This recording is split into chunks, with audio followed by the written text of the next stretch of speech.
ఒకప్పుడు ప్రభుత్వాలే పిలుపునిచ్చినాయి, మీరు పిల్లల్ని కనకండి అని. ఒక టైంలో ఇద్దరు పిల్లలు ఇంటికి వెలుగు అన్నారు. ఆ తర్వాత ఒక్కరు ముద్దు ఇద్దరు హద్దు అన్నారు. అంటే ప్రజలు ఎంతమంది పిల్లల్ని కనాలో ఏం చేయాలో కూడా ప్రభుత్వాలే డిసైడ్ చేసేస్తూ ఉంటాయి. ఇంకా వీళ్ళకి స్వేచ్ఛ ఉండదు.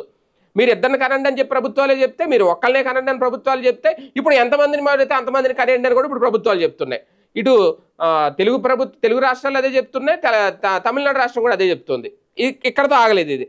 తాజాగా విజయనగరానికి సంబంధించిన ఒక ఎంపీ గారు ఒక అడుగు ముందుకేసి ఎక్కువ పిల్లల కంటే, ఎంతమంది పిల్లల కంటే అంతమంది కొన్ని స్పెషల్ ఆఫర్లు కూడా ప్రకటించారు. చాలా వింతగా ఉన్నాయి అవి. ఎందుకంటే ప్రస్తుతం జనాభా తగ్గిపోతున్న నేపథ్యంలో రాజకీయ నిరుద్యోగం పెరిగిపోద్ది భవిష్యత్తులో. ఎందుకంటే జనాభా లెక్కల ప్రకారమే రేపొద్దున్న పునర్విభజన అనేది జరిగే అవకాశం ఉంటుంది 2026లో. జనాభా ఎక్కువగా ఉంటే ఎక్కువ స్థానాలు వస్తాయి, ఎక్కువ పార్లమెంట్ సీట్లు వస్తాయి, ఎక్కువ అసెంబ్లీ సీట్లు వస్తాయి. జనాభా తక్కువ ఉంటే ఉన్న సీట్లతోనే సరిపెట్టుకోవాలి, ఒక్కొక్కసారి సీట్లు తగ్గే అవకాశం కూడా ఉంటుంది. ఇది రాజకీయ నాయకుల భయం. అందుకే ఈ ఎంపీ గారు ఏం చేశారంటే, విజయనగరానికి సంబంధించి ఎంపీ కలిశెట్టి అప్పలనాయుడు తాజాగా ఒక కీలక నిర్ణయం తీసుకున్నారు. ఆడబిడ్డ పుట్టితేనంటే 50,000 ఇస్తారట. అదే మగపిల్లాడు కనుక కంటే ఒక ఆవు ఒక దూడ ఉచితంగా ఇస్తారట పెంచుకోమని. అంటే జనాభా తగ్గిపోతున్న నేపథ్యంలో ఇలాంటి ఆఫర్లు కూడా ప్రకటిస్తున్నారు. కేంద్ర రాష్ట్ర ప్రభుత్వాలు కూడా ప్రోత్సహిస్తున్నాయి. ఇద్దరితో సరిపెట్టద్దు, అవసరమైతే 3వ బిడ్డను కనండి, అవసరమైతే 4వ బిడ్డను కనండి అని కూడా చెప్తున్నారట.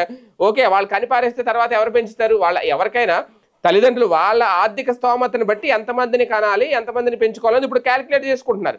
ఒకప్పుడైతే తాతల ఆస్తులు ఉండేవి, ఉమ్మడి కుటుంబాలు ఉండేవి, ఒకళ్ళొకళ్ళు చేదోడు వాదోడుగా ఉండేవారు. కాబట్టి అప్పట్లో లెక్కపత్రం లేకుండా వంశాధారకుడు అని చెప్పి కొడుకు పుట్టి వరకు పిల్లలు కనేవారు, ఒకళ్ళు తోడుండాలని చెప్పి ఇద్దరిని ముగ్గురిని నలుగురిని కనేవారు. ఇప్పుడు అంతా ఇండివిజువల్ ఫ్యామిలీస్, ఎక్కడ ఉమ్మడి కుటుంబాలు లేవు, ఎవరికెవరు ఒకళ్ళొకళ్ళు తోడు ఉండదు. కనీసం సాయం చేసే వాళ్ళు కూడా కరువు అవుతారు. ఇంట్లో పొలవమని కనీసం పెట్టుకుంటే వాళ్ళని పెంచే పరిస్థితి ఉండదు ఆ తల్లిదండ్రులకి. కానీ రాజకీయ అవసరాల కోసం ఈ ఆఫర్లు ప్రకటిస్తున్నారు. అది కూడానంట ఈయన సొంత నిధులతో. ఏ కుటుంబంలో అయినా దంపతులు 3వ సంతానంగా ఆడబిడ్డను కని జిల్లా కలెక్టరు స్త్రీ శిశు సంక్షేమ శాఖ అధికారుల దృష్టికి తీసుకెళ్తేనట వారి సిఫార్సులతో ఆయన సొంత నిధులతో 50,000 రూపాయలు ప్రోత్సాహం ఇస్తాడట. తర్వాత మగపిల్లడు పుడితే కనుక ఒక ఆవు దూడను కూడా ఇస్తారట. ఇది తాజాగా ఆయన చేస్తున్న ప్రచారం. 50,000తో ఆ పిల్లడి జీవితం, ఆ పిల్ల జీవితం ఎదిగిపోద్దా, లేదంటే ఆవు దూడని ఇచ్చేస్తే వాటికి దానా వేసి మేత వేసి వాటి మీద వచ్చే ఆదాయంతో ఆ పిల్లాడు బతికేయాలా? ఏది ఏమైనా చాలా విచిత్రమైన ఆఫర్లు అయితే పెడుతున్నారు మన రాజకీయ నాయకులు. మరి ఇది ప్రజలు ఎంతవరకు ఫాలో అవుతారో, పబ్లిక్ ఎంతవరకు యాక్సెప్ట్ చేస్తారో చూడాలి.